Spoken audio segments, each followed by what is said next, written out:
My friends, the Away Team are broadening our cinematic horizons with a film club. Beware spoilers ahead as we discuss and review 2 specially recommended movies for our first double bill.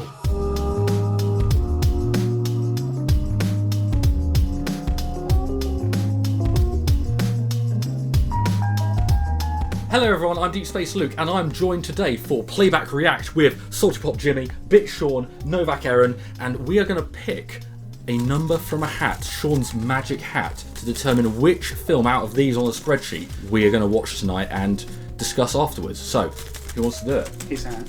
It is my hat. Go deep. Space. Hat. City of Lost Children. City of Lost Children, right, okay, A we're going movie to I watch know this. literally nothing about. Directed by Jean-Pierre Jeunet. There you go. Famously directed Amélie and Alien Resurrection. That's quite controversially. That's quite a range. Quite a range. La City dont Children Allait. So it's a Christmas film. What are we? Do you reckon there's a post-credits scene? Samuel Jackson's going to invite Ron Perlman to join the Avengers Initiative. I enjoyed it. I enjoyed it too in the end. I was very confused most of the way. There was a lot of plot. A lot of the details were kind of lost on me, but I was kind of along for the ride nonetheless. It had the kind of, I guess, fairy tale logic of like the bad guy doesn't win. Very stylized version of like reality with all these weird angles. It reminded me of like children's book, kind of like real life, but not quite.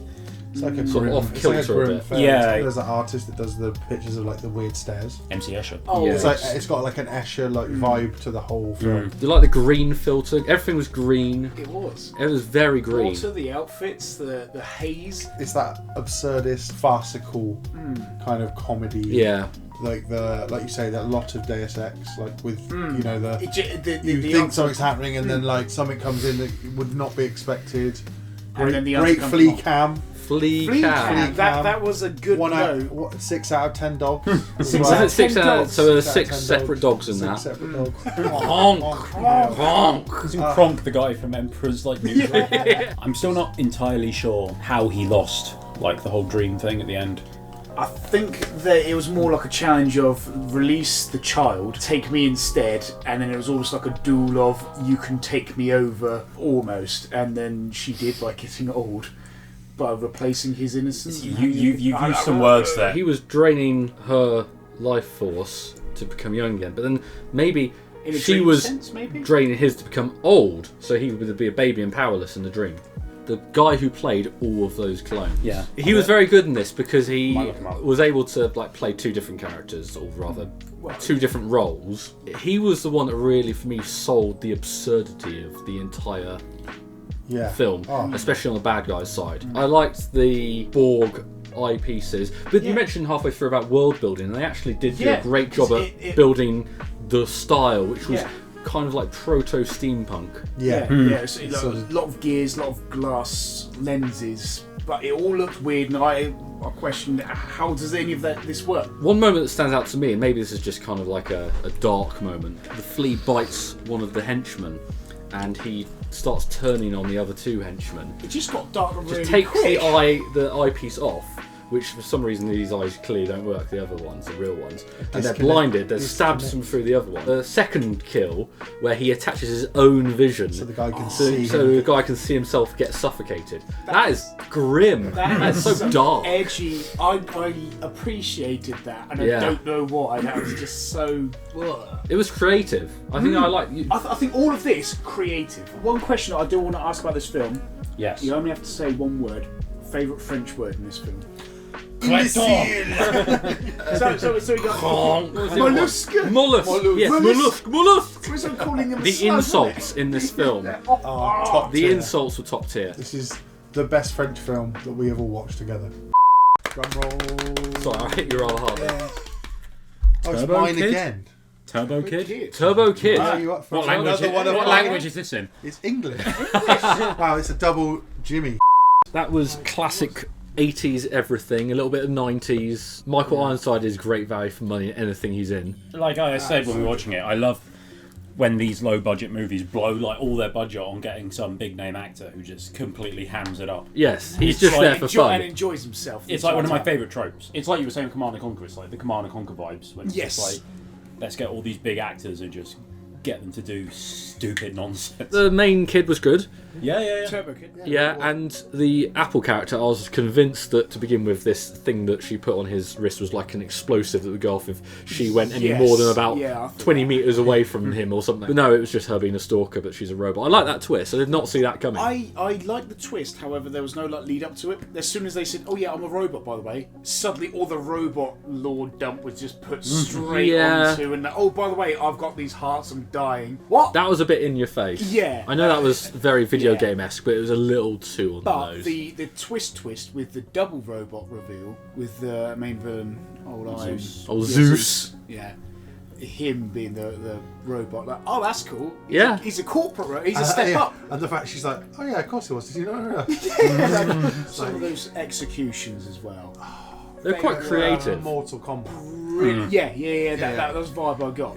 It was the torso on one person, and then somebody somehow tripped over the legs. The legs ended up on the other person. Oh, okay, that's funny.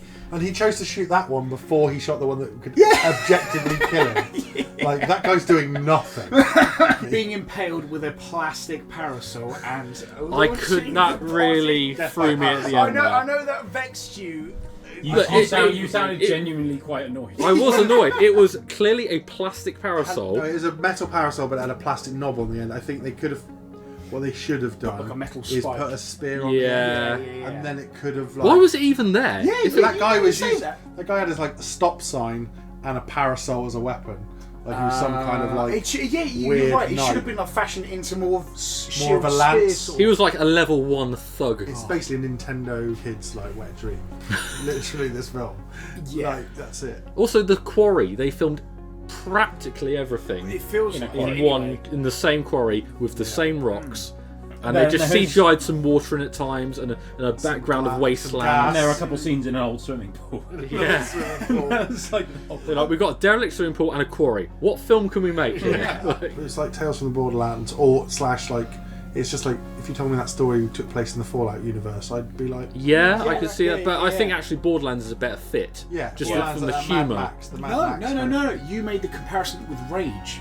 Oh, Rage. Yeah, actually. Rage. I guess. I haven't played all Rage of in those. years. They tried kind of like modernised all the tropes. Although one thing I thought was extremely dated, but in a really good way, was when he first puts on the power glove and does all the animations that are almost like physically drawn animations, or like glows and like all of that. That was good. Now that you The say pure, that, the pure He-Man yeah, stance. Yeah. I 80s can- He-Man I can stance. vividly remember the whole. It was almost stenciled out. Yes. Yeah.